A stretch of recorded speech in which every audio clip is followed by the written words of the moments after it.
Hi hello నమస్తే welcome to BVR TV official. మిత్రులారా, నేను మీ బీవీఆర్ రావుని. జగన్మోహన్ రెడ్డి పరిపాలనలో రాష్ట్రం అధోగతి పాలైందని, అప్పుల పాలైపోయిందని, లక్షల కోట్ల అప్పులు తెచ్చారని అన్నీ అబద్ధాలు చెప్పారు. తీరా చూస్తే 5 లక్షలు సంథింగ్ అని మీ ఆర్థిక మంత్రి చెప్పడం జరిగింది. సో అయితే జగన్ హయాంలో జరిగిన విధ్వంసం ఏమిటి? ఒకసారి శ్వేతపత్రం రిలీజ్ చేయండి. ఎక్కడ ఎక్కడ ఏం జరిగింది చెప్పండి. అప్పుడు సింగపూర్ అవుతుంది, ఇంకేదో అయిపోతుంది అని చెప్పారు మీరు. మీ హయాంలో, జగన్ హయాంలో శ్రీలంక అయిపోతుంది, నాశనం అయిపోతుంది అని చెప్పారు. ఏది? సంవత్సర కాలంలోనే మీరు అంతకంటే ఎక్కువ అప్పులు తెచ్చారా లేదా? మరి ఇప్పుడు కాదా శ్రీలంక? దట్టు జగన్ హయాంలో 2 సంవత్సరాలు కరోనా మహమ్మారి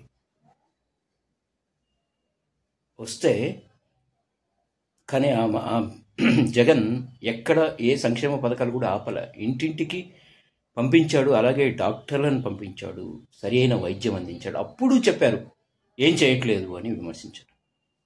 అదే నేను అధికారంలో ఉంటే అసలు కరోనా అనేది ఆంధ్రప్రదేశ్కి వచ్చేదా అన్నారు. మరి ఇప్పుడు వచ్చిందిగా ఆంధ్రప్రదేశ్లోనే. ఎట్లా వచ్చింది? ఏదైనా అనే ముందు ఆలోచించాలి కదా. ఏ పరిశ్రమలు రాలేదు అన్నారు, రాలేదా? మీ గుండెల మీద చేసుకొని చెప్పండి.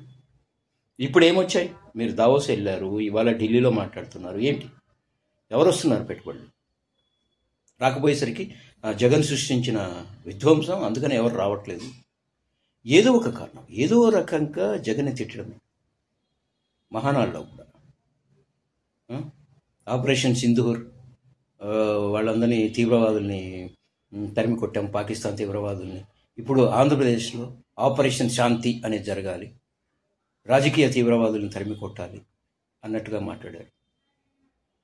చెప్పండి. అలాగే సినిమా పరిశ్రమలో కూడా అప్పుడు రేట్లు తగ్గించాలి సంథింగ్ అని మాట్లాడితే మీకేం సంబంధం ప్రభుత్వానికి అని మాట్లాడారు. మరి ఇప్పుడు ఏం చేస్తున్నారు? ఏం జరుగుతుంది అసలు? దేశంలో అసలు మొత్తం ఎక్కడా లేని సంక్షేమ పథకాలు అమలు చేస్తున్నాం సంవత్సర కాలంలోనే అన్నారు. ఎక్కడ? నిజం చెప్పండి. ఒక్క సంక్షేమ కార్యక్రమం సంపూర్తిగా అమలు చేశారా? నో. కేవలం అధికారం కోసం, మీరు పీఠం ఎక్కడం కోసం రాజశేఖర రెడ్డి బిడ్డని దుర్మార్గుడిగా, దుష్టుడిగా చిత్రీకరించారు. తప్పు సార్. కాలం ప్రతి దానికి సమాధానం చెప్తుంది. భగవంతుడు చూస్తూ ఉంటాడు. సరైన సమాధానం మీకు లభిస్తుంది. Wait and see. నాలాంటి వాళ్ళు ఏదన్నా మాట్లాడితే అక్రమ కేసులు పెట్టడం, నిర్బంధించడం, కేసుల మీద కేసులు పెట్టడం, పోలీస్ స్టేషన్లకి అక్కడికి ఇక్కడికి తిప్పడం. ఏం జరుగుతుంది సార్ అసలు?